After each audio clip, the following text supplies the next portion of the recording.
انا جيت. ازيك يا باس وازاي همومك؟ انا جاي النهارده اعدل يومك، اعرفك بنفسي الاول. انا الماجيك عبد الرحمن، ودي قناه هتنسيك همومك. يلا بينا نبدا. المفروض ده دور ال 16 طبعا. هنا هنقابل ايطاليا، فيا ريت في الصف بتاع الدور بتاعي دلوقتي بقى في كرواتيا، بقى في فرنسا، بقى في ايطاليا اللي انا هقابلها دلوقتي، فالموضوع بقى اصعب واصعب. فيلا بينا نزيد الحماس، فنروح لاول ماتش ضد ايطاليا وربنا يستر. اهلا بكم مشاهدينا في اجواء رائعه جدا، نتمنى بان تكون المباراه مثيره ايضا. تحياتي محدثكم فارس عوض من كابينه التعليق للتواصل معكم عبر هذا اللقاء. واليوم لدينا مباراه ضمن الدور ال 16 من هذه المسابقه. البرتغال في مواجهه ايطاليا. الان قبل اي حاجه اشترك بالقناه لو انت مش مشترك، وفعل زر الجرس عشان يوصلك كل جديد. اعمل فولو على البيج الفيسبوك، هتلاقي اللينك تحت في الديسكربشن، وخلي تاكد انها تبقى على كل الاشارات عشان يوصلك كل حاجه بننزلها. لايك للفيديو ويلا بينا نستمتع بالعظمه اللي هتتم دلوقتي. البرتغال ضد ايطاليا، انت مستوعب؟ امامه في الهجوم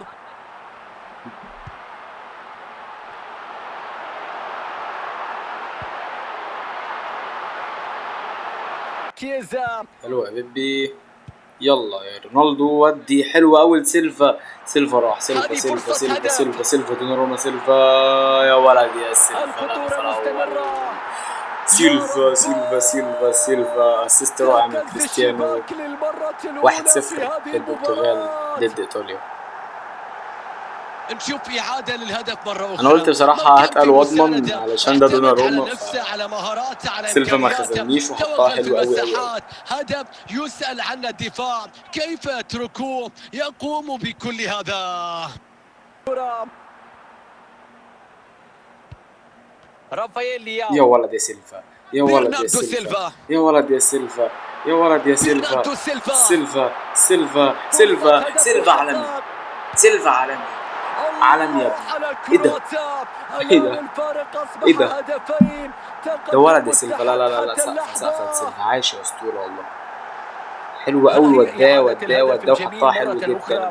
شوف الانهاء الممتاز، نشوف كيف تم وضع الكرة داخل الشباك رغم حجم الشوط الضغط الاول بيخلص، الموجود نروح في على الشوط اللعبة. الثاني. والان وصلنا الماتش اللي بيخلص وخلص فعلا 2-0 للبرتغال ضد ايطاليا. ماتش كان صعب بس الحمد لله قدرنا ان احنا نعدي منه. هنشوف فين اللي جاي، وغالبا فرنسا، مبابي. حتى نجحوا في حسم مصلحتهم في مش ولا النهاية. شوطه، وده انجاز اساسا. فتعدي من ايطاليا اساسا بسهوله كده، مش بسهوله قوي. بالظبط كده. عارف انت اللي هو مفيش مفر هتقابله في النهائي، هو فرنسا قابلتها بدري شويه. يلا بينا نرجع ذكريات اليورو دوت وبرتغال ضد فرنسا. المره اللي فاتت انا سكت لك امبابي، في الحقيقه هاخد حق الدوم منك المره دي. يلا بينا، ربنا يستر.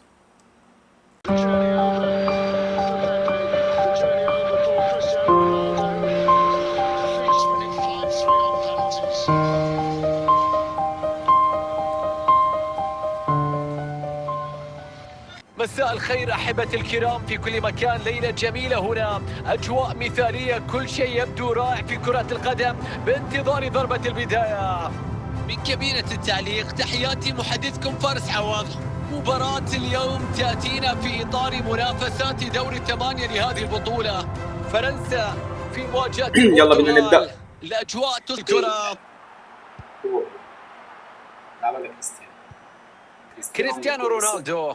راح، رونالدو فتحت له مساحه، حط يا رونالدو، حط رونالدو، ما يضيعش، فرصة للتسجيل، ما يضيعش. فتحت له المساحه يعني جول. كريستيانو رونالدو يعطي الفريق التقدم والأفضلية في هذا اللقاء.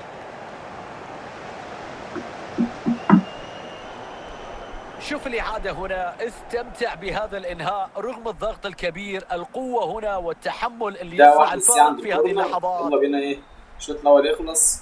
يعود اللعب من جديد، فرنسا متأخرة بهدف الآن، فهل يكون هناك ردة فعل؟ نكمل بس. والآن وصلنا لختام أحداث الشوط الأول. الدور ده دور الثمانية. نتواصل مع حاتكم عن انطلاقة ضربة البداية لشوط المباراة الثاني. إن شاء الله نعدي من أسبانيا بفرنسا ولا إيه؟ كريستيانو بداية محاولة مع رونالدو.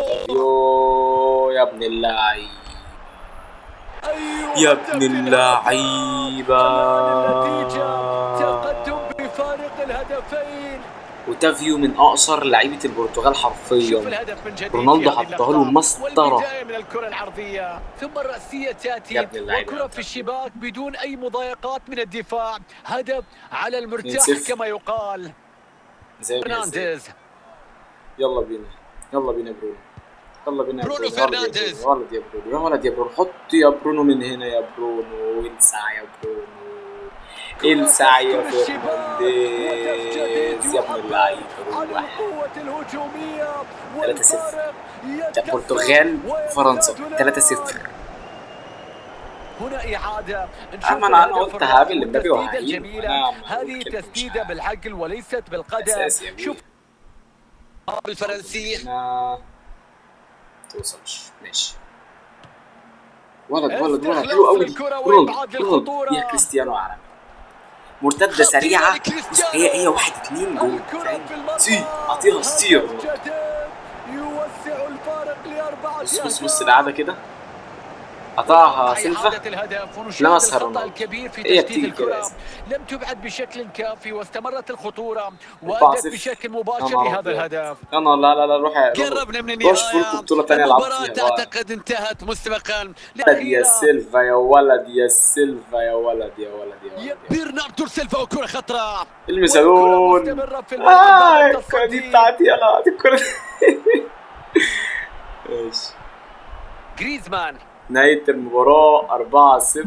ركلة حرة من نصيب منتخب فرنسا هو هيلعب وهتبقى نهاية المباراة حرفيا. المدرب سيجري تغيير في هذا التوقيت. زي ما قلنا حكم مباراة صفر. نهاية المباراة 4-0. تعلن عن الانتهاء رسميا والمرور للدور القادم. سيطرة من البداية للنهاية وثقة كاملة. يستمر الفريق. سيمي فاينال كالمتوقع ما بين البرتغال ضد كرواتيا. بلجيكا خرجت من هولندا والمانيا خرجت من انجلترا. اسبانيا خرجت انجلترا. هولندا ضد اسبانيا وبرتغال ضد كرواتيا. نروح لمباراة السيمي فاينال. البرتغال كرواتيا. لوكا مودريتش الامير. كريستيانو رونالدو الملك. خير أحبتي الكرام في كل مكان. ليلة جميلة هنا. أجواء مثالية. كل شيء يبدو رائع في كرة القدم بانتظار ضربة البداية. وكالعادة معكم سأكون في التعليق على هذا اللقاء. واليوم لدينا مباراة ضمن منافسات مربع الذهب لهذه البطولة. يا جدعان لوكا مودريتش ورونالدو يا جدعان. في مواجهة البرتغال الأمور تشتعل أكثر وأكثر هنا في هذه المسابقة مع وصولنا للدور نصف النهائي والعيون كلها على المباراة النهائية. 90 دقيقة حاسمة من أجل استمرار حلم معانقة اللقب. مودريتش يفقد الاستحواذ. سايد نشوف سايد يا ولد يا اوتافيو الحارس. ممتاز التحرك. فرصة للتقدم في المباراة. يا الله أي تصدي. الله على حارس المرمى المتألق. دي كده ليفاكوفيتش يتصدى لكرة تانية. يا جدعان شوط اول يخلص تعادل. واتمنى ما اروحش لاكسترا تايم او ضربات جزاء لان هتبقى اسوأ حاجه الواحد ممكن يوصل. ركله لبدايه وانطلاقه الشوط الثاني. يلا سيلفا نلعب على سوسة بطيء بالنسبه لسيلفا. هاتوا هي يا ابن اللعيبه. ايه ده يا ابن اللعيبه. الكره في المرمى. عارف انت اللي هو لا خوف عليكم سيلفا لديكم. انت فاهم يا ابن اللعيبه يا سيلفا. هو مش شايف الجون اصلا. يا ابن اللعيبه اسطوري مره. 1-0 بدايه كويسه للشوط الثاني. اتمنى ان احنا نكمل على نفس الريتم ده. تقدم الان بهدف مقابل لا شيء. كرواتيا ما تتعادلش معانا. كوفاسيتش. هي بس هو سيناريو حرفيا. بورنا سوسا في فيفا. رافائيل لياو. يلا رونالدو. كريستيانو رونالدو. هي كريستيانو عالمي. هي يا دون الملك يعطيها السي عند الكورنر. رونالدو يسجل الهدف الثاني لمصلحة البرتغال. يا ولد يا لعيب. بص يا باشا. حقيقة وصف البعيدة. تقدم استغل المساحات. عدم انضباط المدافعين توج جهوده في النهاية. وضع الكرة في الشباك. هدف رائع بمجهود غير عادي. سيلفا حاول يا ولد يا سيلفا ودك كفارديول، وداها رونالدو ورونالدو ما ضيعش. سيلفا يودي كفارديول، يلعبها رونالدو ورونالدو يمشي. يا ابن اللعيبه يسجل يا هنا ولد يا لحسم كريستيانو، يا ولد يا النتيجة. سيلفا، ابطال ثلاثيه نظيفه في كرواتيا. شكوك الآن حول ضمان الانتصار. اسطوري مره يا كريستيانو. شوف اللقطة مرة ثانية، ما كان في مجال لحارس المرمى نهايه المباراه يبعد ثلاثيه الخطورة. نظيفه. تأتي صفرة النهاية في والنهائي هذه تعلن عن المنتظر. تأهل الزوار للمباراة النهائية. انا اتوقع اسبانيا اللي تتاهل على هولندا، أداء بطولي من هيبقى نهائي اللاعبين، قوي مره سيطرة يعني. تامة. فينالو اسبانيا ضد البرتغال يا حبيبي، هو ده الفينال المنتظر يا باشا، يلا بينا. أعزائي المشاهدين، تحية طيبة مني محدثكم حتة فارس يورو، عوض من يلا كابينة بينا. التعليق. نلتقي بص الآن الدخلة، قبل بص لحظات الدخلة، من بص فيفا بقى، بداية بص نهائي فيفا وجمال المنتظر فيفا، اوف على والمرتقب. اليورو، اوف. إسبانيا في مواجهة البرتغال. بدري مصاب على فكرة، مش عادل ده. قوي جدا ماشي. حتى الوصول للمباراة يلا النهائية. بينا. الآن الكل ينتظر ماذا سيقدم الغالية الفريقان الغالية، في يلا هذا بينا نبدأ. اللقاء المباشر في المباراة النهائية. الفريقان الأفضل في هذه المسابقة وجها لوجه لمدة 90 دقيقة، قد تمتد لأبعد من ذلك لحسم لقب المسابقة، والأكيد بأن العيون كلها على هذا اللقب. ايه تتغير وجهة غلط يا السيطرة. رافائيل، يا ولد يا لياو، حط يلا لياو كده، جرب يلا. ماشي. هل يسجل التقدم؟ ايه ده؟ الصلاة على النبي. العارضة تبعد الكرة من الدخول. ده شكلها رب اللي انا واخد بالي منه ده غلط يا رب. رونالدو الحمد خطيرة لله، كريستيانو رونالدو يا ابن اللعيبة. الدقيقة 45، الدقيقة 46، هي الدقيقة 46 خلاص. كريستيانو رونالدو سي عند الكورة اللي بعده من اللعيبة يا كريستيانو. مستحق بعد ضغط كبير من أجل حلوة قوي. التسجيل. 1-0 للبرتغال. استئناف المباراة من جديد على تأخر المنتخب الشوط الأول الإسباني بيخلص، في هنروح الشوط النتيجة. الثاني وإن شاء الله الاحتفالية يا إذا جدعان. مشاهدينا طن الاحتفال في آخر متابعينا، الفيديو. الحكم يطلق صافرة نهاية شوط. ولد رافائيل لياو، رافائيل يعدي بالمهارة، رافائيل لياو يهدي اللعب.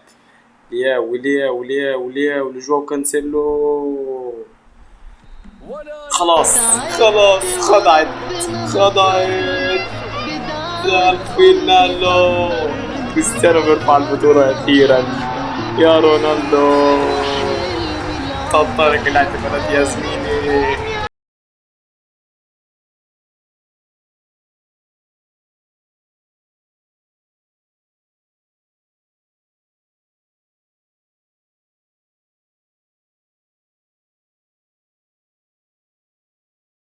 في كورة فيهم اللي راحت في العارضة وطلعت واتنطت دي، انا قلت احنا خرجنا. أنتم الأبطال. عاش. ان احتفالات اسطورية مرة. البطولة خضعت يا زميلي، يلا بينا. شامبيون برتغال. وبس كده يا شباب، كده نكون وصلنا لنهاية الفيديو. رب يكون عجبك الفيديو، لو عجبك اشترك بالقناة وفعل زر الجرس عشان يوصلك كل جديد. متنساش تعمل فولو على بيج الفيسبوك، طبعا لايك للفيديو لو كان. بس اشوفك التلاتة الجاي على خير، استنوني التلاتة الجاي، سلام.